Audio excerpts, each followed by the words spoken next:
tadi saya sempat menyampaikan tentang pertanian. Jadi pertanian itu salah Ya, satunya kita eh, apa namanya mencoba untuk masuk ke bantuan ya, bantuan modal usaha untuk apa namanya pembelian benih, pupuk dan juga perlengkapan pertanian. Itu salah satu yang ya, menjadi fokus program kita. Tapi kalau misalnya mau di apa namanya dirangkum, kita memiliki satu visi misi. Visi misi kita itu ya, kebumen mapan. Mapan itu artinya ya, maju, akuntabel, produktif, dan andal. Di sini salah satu yang mungkin perlu digarisbawahi adalah akuntabel. ya. Kalau kita mungkin sering terlibat di dalam proses-proses birokrasi, kita mungkin akan tahu bahwa birokrasi-birokrasi kita itu memang perlu lebih lebih banyak menggunakan teknologi untuk transparansi. Karena hari ini teknologi-teknologi yang digunakan oleh pemerintah seringkali juga kurang transparan. Ya. Sehingga misalnya untuk pelaku-pelaku usaha yang apa namanya yang memerlukan transparansi eh, tidak bisa mengakses karena itu bisa mungkin apa namanya dimainkan oleh orang-orang yang hanya yang mampu untuk apa namanya mengelola teknologi tersebut.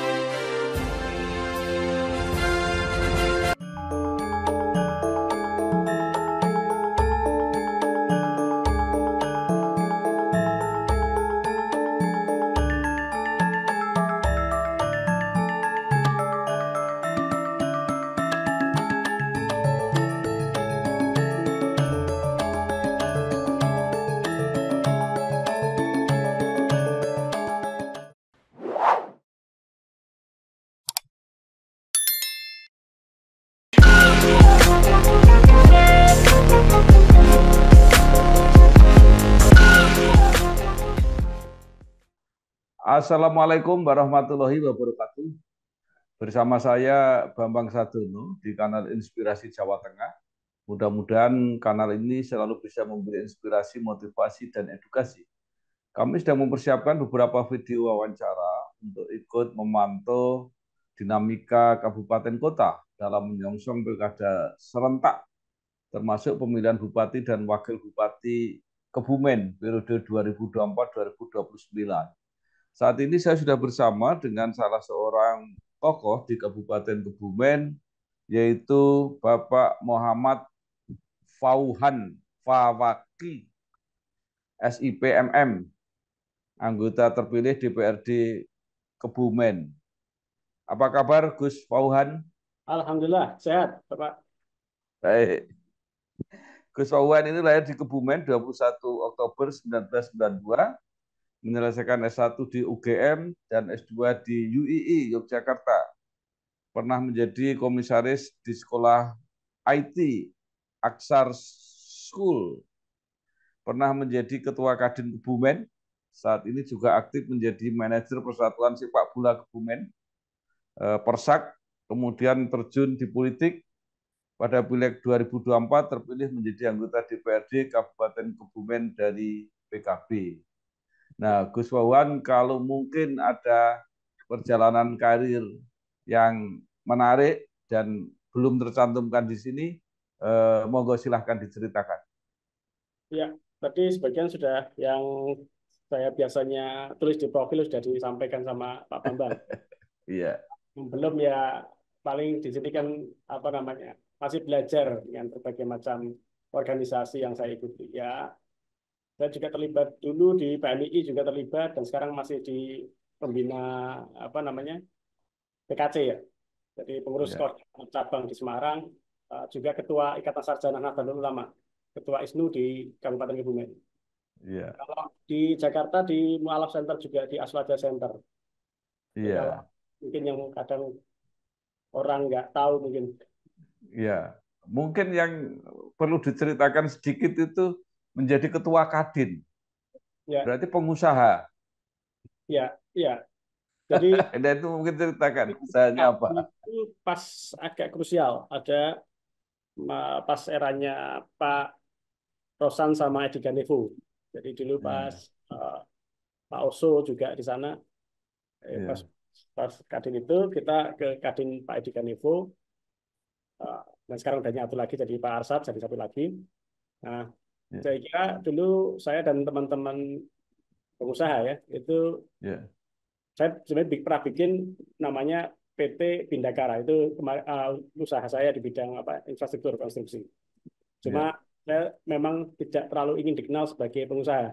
Jadi memang latar belakang saya di pesantren dan juga aktivis mahasiswa, makanya saya lebih nyaman kalau lebih dikenal sebagai apa namanya ya pegiat pelajar lah. Ya, Di baik. Kadin kita bantu-bantu UMKM. Jadi memang fokusnya ke Ya, paradigma baru Kadin waktu itu di UMKM.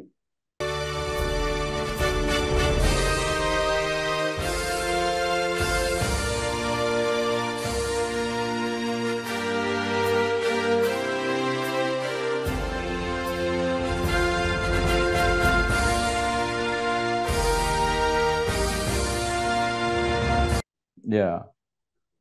Kemudian 2024 Pileg ikut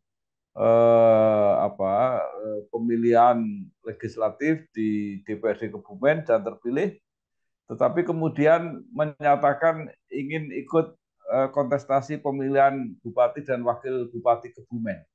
Apa yang bisa diceritakan mengenai motivasi ini? Iya, jadi itu memang berangkatnya saya kan dari apa mahasiswa memang terlibat di gerakan-gerakan mahasiswa, gerakan aktivisme.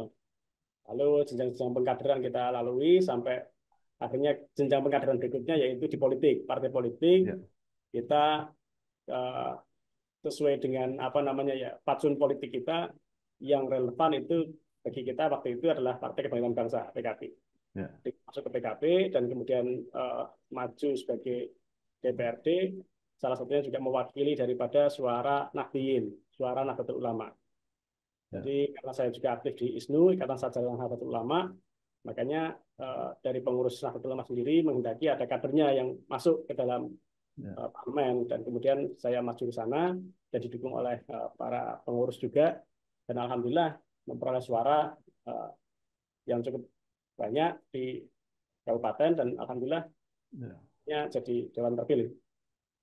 ya, Ya, misi utamanya ya jelas akomodir daripada kepentingan-kepentingan dapil saya, dapil 6 waktu itu, dan yang jelas juga mengakomodir kepentingan-kepentingan daripada warga Nahdliyin sebagai warga ya. yang saya representasikan di dalam parlemen. Kalau tidak salah, PKB Kebumen bisa mengusung sendiri tanpa koalisi untuk mencalonkan bupati wakil bupati, Gus. Iya, iya, itu memang memperoleh 20% dari suara dan itu artinya di ambang batas bisa mengajukan sendiri. Tapi memang prinsip kita kan kolaboratif. Ya, Kita sempat kemarin itu juga ngambil formulir ya, salah satu yang kita sampaikan memang hari ini kan PKB sebagai partai dengan warna hijau sehingga ya, tidak bisa kita itu membangun masyarakat tanpa dari eh, kelompok-kelompok atau ideologi-ideologi lain terutama ideologi nasionalis dan itu yang ya, kemarin kita coba jalin komunikasi, kita coba komunikasi bagaimana kalau kita gandeng nasionalis dari partai lain. ya. Walaupun ketua PKB Kebumen masih naik haji kalau tidak salah, pembukaan pendaftaran calon sudah dibuka. Mungkin bisa diceritakan siapa saja yang sudah mendaftar dan siapa saja yang merupakan kader dari PKB dan siapa yang dari luar. Nah, jadi mungkin yang bisa saya sampaikan mungkin yang dipublikasi aja ya. Kalau yang belum Ya, dipublikasi mungkin nanti itu haknya DPC sendiri, kantor DPC untuk menginfokan ya, di DPC. Tapi yang sudah dari kader PKB sendiri kan ada saya, ada Ketua DPC Pak Haji Zaini Miftah, kemudian ada Gus Hakim, ya, ada Adrian Suro. Itu tiga kader PKB yang kalau yang terpublikasi lagi selain itu misalnya Pak Adi Pandoyo, ada Bu Lilis, ada kemudian Pak Aris Sugianto, Bupati sekarang. Itu nama-nama yang terpublikasi ya, kemarin. ya, ya. Baik, kalau melihat nama-nama yang mendaftar ke PKB, apakah dari PKB sudah ada rekomendasi? Karena beberapa daerah rekomendasi pertama sudah turun dari DPP. Jawa Tengah memang yang paling awal itu yang termasuk awal Jepara ya. Kalau Kebumen dan beberapa tempat masih belum. Karena masih banyak yang perlu dipertimbangkan. Ya. Jadi memang kita ingin kelihatannya memang DPP sendiri juga mempertimbangkan ingin hasilnya maksimal. Jadi keputusan tidak bisa dibuat secara cepat. Ya. Kalau di Jadi sebagian memang PKB hampir sudah rekom banyak yang turun. yang turun Jepara, Kudus, Terus ya. Pekalongan udah turun, Blora udah turun. Nah, jadi kalau Kebumen belum, berarti betul masih banyak yang dipertimbangkan. Kalau menurut apa Gus Uwan ini, kira-kira apa yang dipertimbangkan? Apakah karena banyak kader internal yang nyalon sehingga itu yang perlu dipertimbangkan, atau karena ingin mempertimbangkan apakah mau sendiri atau eh, kerjasama atau koalisi dengan partai atau calon yang lain? Ya, ya, itu mungkin salah satunya ya. Variabel-variabel itu jelas jadi salah satu pertimbangan. Yang Ya, jelas kan apa namanya apa yang berkembang di masyarakat kan selalu berubah berubah terus hari ini. Saya kira ya, mencoba untuk mengunci atau menutup satu komunikasi-komunikasi politik eh, kurang tepat juga. Beberapa daerah yang mungkin tadi disebut, sempat misalnya ada Pekalongan, Tegal, dan Kudus dan Jepara itu memang satu apa namanya ya sarang-sarang PKB yang memang sudah biasa. Jadi pola-polanya ya, sudah. Kalau sekarang ini kan kalau di Kabupaten Kebumen kebetulan baru pertama PKB itu apa namanya ya, memenangi pileg ya. Karena sebelumnya kita belum ya. pernah menang pileg, jadi ini pertama, makanya pengalaman pertama ini coba untuk di apa namanya dipelajari dulu, dipahami dulu bagaimana dengan situasi kalau menang ini gimana.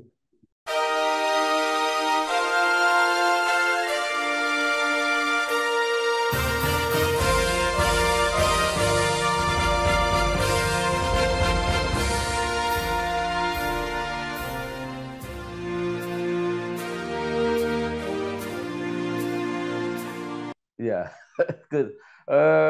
Kebumen petahana masih bisa maju lagi, bahkan bupati maupun wakil bupati petahana masih bisa maju.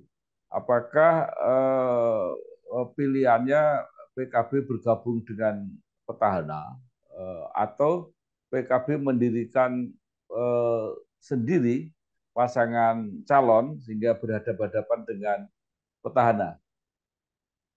Kalau ke siapapun kita nanti masuk belum ada keputusan Ya. dan memang masih sangat terbuka kepada siapapun. Cuma eh, persoalannya adalah kita mungkin akan cenderung untuk tidak maju sendiri karena keperluan terhadap kolektivitas kolaborasi antar elemen-elemen kekuatan-kekuatan politik yang ada. Kecenderungannya ke situ. Tapi nanti kalau misalnya akhirnya diputuskan sendiri juga siap-siap aja. Tapi Ya, kecenderungan kita ada. baik, tidak maju sendiri dalam posisi pasangannya itu menjadi wakil bupati atau yang dari PKB yang jadi wakil bupati sehingga bupatinya dari luar. Yang kita upayakan jelas kita jadi di depan ya di A1-nya. Jadi kita mengupayakan mungkin, tapi kita juga terbuka dengan berbagai kemungkinan karena kan politik dinamis, belum belum bisa kita tutup juga semua ruang-ruang yang mungkin. Yang penting kan soalnya kan akhirnya adalah menang. Itu kan yang kita coba. Luar biasa. Jadi kalau menurut Gus Uhan ini PKB sebagai pemenang, sebagai partai yang bisa mencalonkan tanpa koalisi pasti mengincar bupati. Yang Ya, menjadi ya, ya. masalah apakah itu harus dari kader bupatinya, kan bisa juga ada bupati yang memang diusung oleh PKB tapi eh, dari tokoh misalnya seperti itu. Nah, mana pilihannya? Ya, makanya kan kalau kalau kita bicara soal nanti siapa yang ada di depan, itu kan pertimbangannya adalah mana yang memiliki kemungkinan atau potensi menang paling tinggi, kan begitu. Baik, iya, Kalau misalnya potensi menang itu kemudian kita lihat lebih tinggi, mungkin mungkin akan ada apa namanya perbincangan-perbincangan ke arah yang bisa kompromi antara Ya, PKB dengan partai-partai lain. Itu ya. saya kira kalau bicara soal siapa di depan siapa di belakang. Kalau begitu kemungkinannya Gus Uhan bisa dicalonkan sebagai bupati, tapi juga siap kalau misalnya diposisikan sebagai wakil bupati. Kalau saya itu kan pada prinsipnya memang karena saya itu kemudian apa namanya ya representasi ataupun uh, daripada pesantren, Ya, bagian daripada pesantren, maka mekanisme yang kalau saya tempuh itu ya jelas menggunakan mekanisme khas pesantren. Jadi kita akan menunggu nah, bagaimana restu-restu kiai. Kalau para kiai memang menghendakinya wakil ataupun di depan itu saya ikut eh, aja. Sifatnya eh. begitu. Nah, kalau sementara ya mungkin perkiraan-perkiraan atau amatan itu kemungkinan bisa ada berapa pasangan calon yang akan tampil di Kebumen. Kalau ya yang kita lihat dari ini kan paling bisa terjadi eh, tiga poros ya. Ya, Kalau saatnya apa namanya eh, kita mengacu kepada kekuatan-kekuatan politik yang hari ini potensial di Kebumen sendiri ya, ada PDI, ada Nasdem, ada Gerindra eh, ya, dan lain. Itu kan salah satu partai-partai yang hari ini punya ya. peluang juga untuk memperkuat ini ya, apa namanya calon kepala daerah. Jadi kalau misalnya digabung sama Golkar misalnya, itu kan sudah sangat kuat sekali. Salah satu dari empat. Baik. Jadi Eh, itu saya kira masih ada.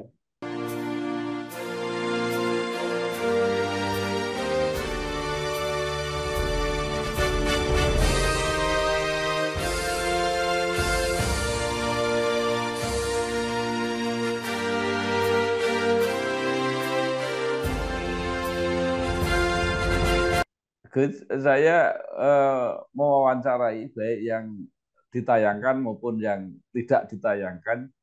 Ya, Setidaknya itu ada dua tokoh yang sekarang ini sudah mempersiapkan diri untuk menjadi calon bupati, yaitu apa Pak Bupati Petahana Pak Arief, juga Ibu Lilis yang kelihatannya ini dipersiapkan untuk menjadi calon bupati. Nah, kalau PKB nanti punya calon sendiri, itu berarti jadi tiga, jadi tiga, ya, betul, semacam itu. jadi tiga poros itu. Nah, eh, apakah ini yang akan mungkin terjadi di Kebumen?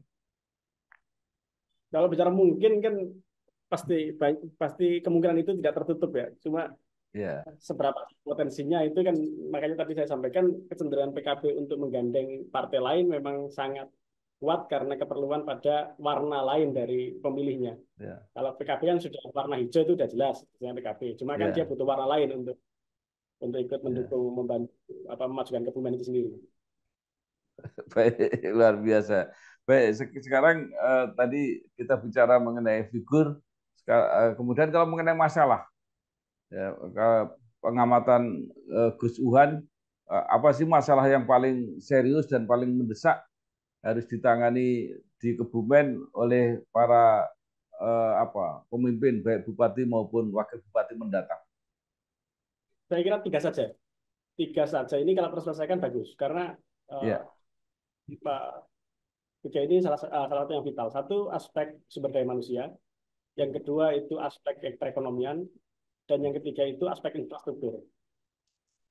Jadi tiga ini salah satu yang kita lihat dari ini adalah hal yang vital untuk apa namanya PR lah, PR bagi ya, eksekutif dan mungkin juga legislatif, tapi eksekutif yang paling dominan di sini. ya, ya. Eh, Kalau dari segi perekonomian apa Gus yang masih bisa dikembangkan di Kebumen? Iya, iya. Masih banyak ya. Kita punya banyak program yang saya kira memang bisa kita kerjakan sebenarnya. Salah satunya misalnya Ya, eh, yang paling yang paling pokok itu jelas pertanian. Karena ya, masyarakat Kabupaten Kebumen sendiri memang mayoritas itu pertanian. dan kemudian ada perikanan dan juga peternakan. Perikanan itu memang karena Kebumen sendiri punya garis laut yang luas, dan nelayan ini juga atau ikan ini, perikanan ini sebagai salah satu sumber yang potensial kalau misalnya dimaksimalkan, tapi kelihatannya memang belum ada pemaksimalan yang bagus di sana. Kemudian UMKM itu juga sangat besar di Kabupaten Kebumen, hampir 90% apa namanya pengusaha Kebumen itu dari UMKM. Jadi kalau ini kok tidak tergarap secara maksimal, ya perekonomian kita mungkin tidak bisa apa namanya berkembang lebih jauh. Tapi kalau ini berkembang secara maksimal, ya yang signifikan ya bagus. Ya, Ya kita kalau banyak. UMKM apa yang terkenal? Dulu pernah sarang burung lawet itu masih apa tidak untuk Kebumen? Ya, kalau itu kan memang banyak kendala ya di apa namanya sarang Nah, burung lawet itu sendiri. Hari ini kita tahu bahwa sarang burung lawet sendiri di tempatnya di Ayah, di apa namanya di Kecamatan Ayah, ya, itu masih apa namanya sudah mulai habis atau sudah mulai rusak. Jadi kita susah untuk menopang apa namanya perekonomian sarang lawet sendiri. Ya ini memang masih didiskusikan banyak teman-teman ya, dari ahli-ahli gitu melihatnya. Tapi saya kira itu memang memang perlu adanya misalnya eh, pengubahan dalam dalam mengubah rantai nilainya. Jadi kita mungkin tidak lagi bermain di level-level bahan mentah, tetapi juga bisa ya, bermain di level-level uh, yang lebih brand. Karena kan memang kan city branding daripada Kabupaten Kebumen kemarin-kemarin itu kan memang sebelum penyu ya. Kita tahu ya, bahwa city branding Kebumen itu lawet atau walet. ya, City branding ini sebenarnya kan membantu sektor UMKM-nya Walet Kebumen, tetapi kita belum bisa mencoba mensinkronkan antara city branding dan juga product branding atau mungkin company branding. Di situ kita belum bisa sampai sana. Jadi kalau misalnya kita bisa mensinkronkan itu, dan ini memang peran-peran pemerintah, kebijakan-kebijakan pemerintah kabupaten, itu yang memang harus mengakomodir daripada city branding dan juga apa namanya company atau product branding bisa match, yang bisa kita perkenalkan keluar dengan nilai yang lebih mahal. Kalau nilai lebih murah, memang akhirnya kan apa namanya pengambilannya lebih banyak, dan apa namanya kita nggak bisa istilahnya apa namanya mereproduksi ya. cepat apa yang sumber daya terbatas itu.